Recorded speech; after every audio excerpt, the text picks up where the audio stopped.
donc le channel supervision. J'avais pas de thème, mais il y en a un qui en ce moment me travaille, qui est la question de, j'allais dire en interséance, mais c'est pas en interséance, c'est après certaines séances, dans des accompagnements de type thérapie ou coaching même, orienté par l'analyse. Me vient l'envie d'envoyer à, et je le fais pas, hein, d'envoyer à celui ou celle que j'ai écouté, qui a parlé, un lien vers un livre, un podcast. J'avais parlé de ça en contrôle avec mon contrôleur. Il m'avait dit, faites gaffe, pour lui la formule c'est tout ce qui est par SMS, hors séance, c'est du transfert qui passe à l'as. C'est-à-dire qu'il n'y a pas d'adresse. Non, mais c'est surtout que c'est un contre-transfert. Hein.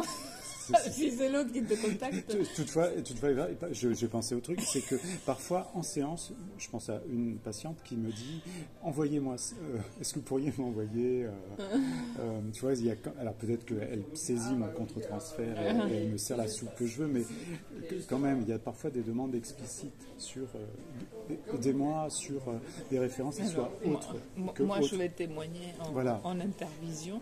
C'est que moi j'ai beau par moment proposer des ouvertures, hein, parce que c'est surtout pour permettre à l'autre d'avancer, de mettre le nez dans le réel, d'arrêter de nous coller toutes les semaines pour rien. Voilà. Et jamais, moi je donne pas si on me demande pas. Donc, moi j'attends toujours. Mais tu donnes. Non, moi j'attends toujours de savoir s'il y a une vraie demande.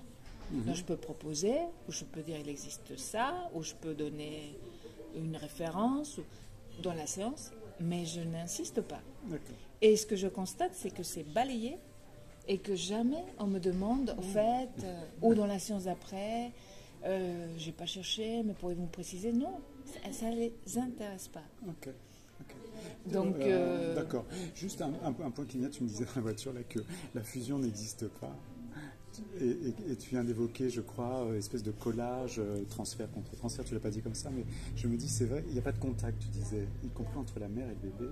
Ouais. Il y a pas, on ce s'est pas rencontrés. Ce qu'on dit couple fusionnel ou les relations mère-enfant qu'on peut penser, enfin visuellement. Symbiotique. Fusionnel, symbiotique. Ouais. Ça a l'air comme ça biologique, mais psychiquement, il n'y a jamais de fusion. Ouais. Donc...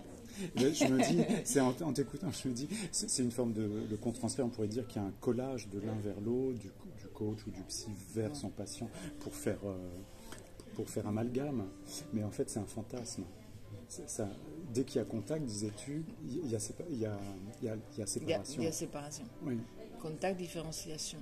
Le contact, c'est ce qu'on appelle la frontière contact. C'est une frontière aussi.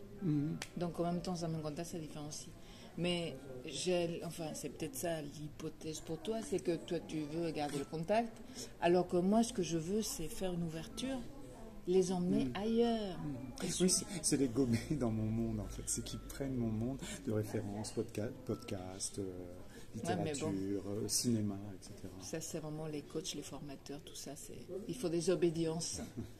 Mais ça c'est pas du coaching, mais c'est vrai que pour moi c'est naturel de les renvoyer. À eux-mêmes. Donc ça c'est une autre particularité, la frontière contact, c'est le rejet. C'est plutôt mon mood à moi.